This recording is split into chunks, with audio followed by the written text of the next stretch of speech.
Hey everyone, I just wanted to give you a little bit of an update. I had my pre-op appointment today. I am 2 weeks out from surgery, actually less than 2 weeks. It's 2 weeks from yesterday. And I've been feeling really anxious and just kind of indulging in some bad habits lately, eating, and I haven't been exercising, and just sort of getting off track, I think, added to me being nervous. And then to top it all off, on Tuesday, I had my pre-op x-rays. And the x-ray showed that I only had a 4 millimeter slip, whereas back in 2011, my x-ray showed that I had a 10 millimeter slip. So of course I was up until, I don't know, midnight last night, thinking maybe it's reversing itself, or maybe I don't need to have the surgery, or maybe I'm crazy, and maybe all of this leg pain and the numbness and everything that I have going on is just in my head, and maybe that's all it is. But of course, the doctor sort of shot that down, and we talked about how the reason for the discrepancy is probably just that I wasn't bending far enough forward or backward in the x-rays to be able to show how severe of a slip I have. So I got to talk to her. I printed out a list of 38 questions that I got from a group that I belong to, and it was really helpful. I think the doctor probably answered about, I don't know, maybe 20 of the questions just in conversation.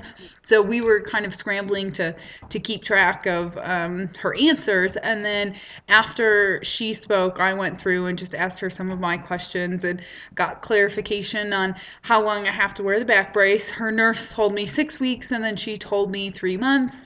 So I got my brace, and it's going to be my best friend for the next 3 months. I'm not looking forward to that part of it, but I I think it'll help me feel safe and remind me not to twist and move around too much. So that's good.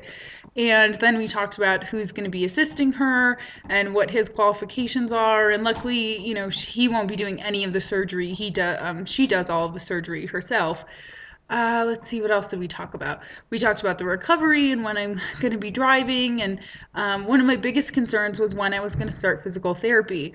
I've read some conflicting things online. Some people recommend physical therapy pretty, right off the bat, right out of the gate, so to speak. And then other people say that it's better to wait to have surgery, physical therapy. So I'm going to do that. I'm going to wait. And I think that waiting for a while reduces the incidence of having to have another fusion or breaking something. We talked about medications, like no NSAIDs, none of my vitamins or supplements for the next couple weeks.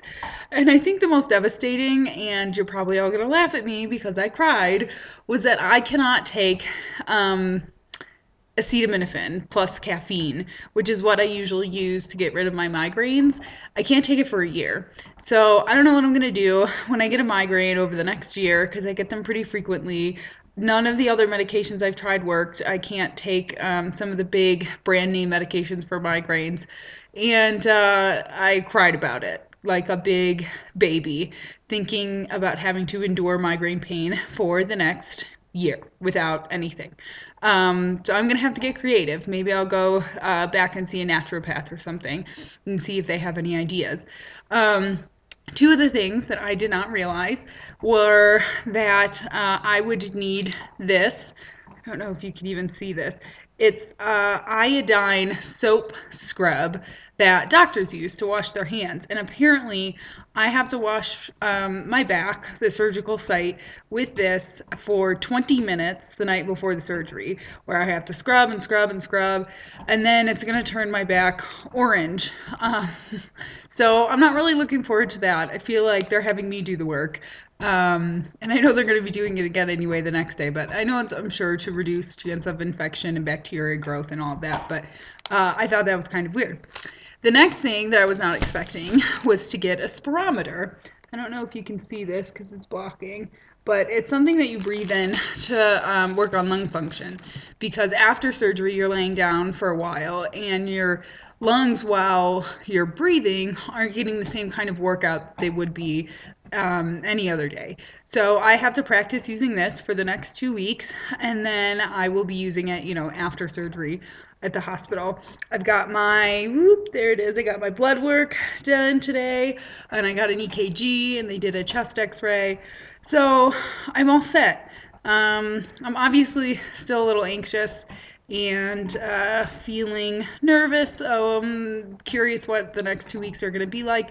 But I feel like I'm starting to get everything in place. I still have to put together the tools video.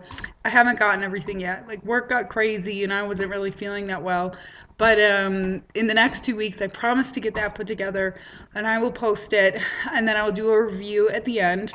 And then I don't know if I'll have another video of me just talking between now and the surgery date, maybe the night before. But I hope you all take care of yourselves. And I look forward to telling you what everything is like after surgery. So, yeah, thank you. I'll talk to you guys soon.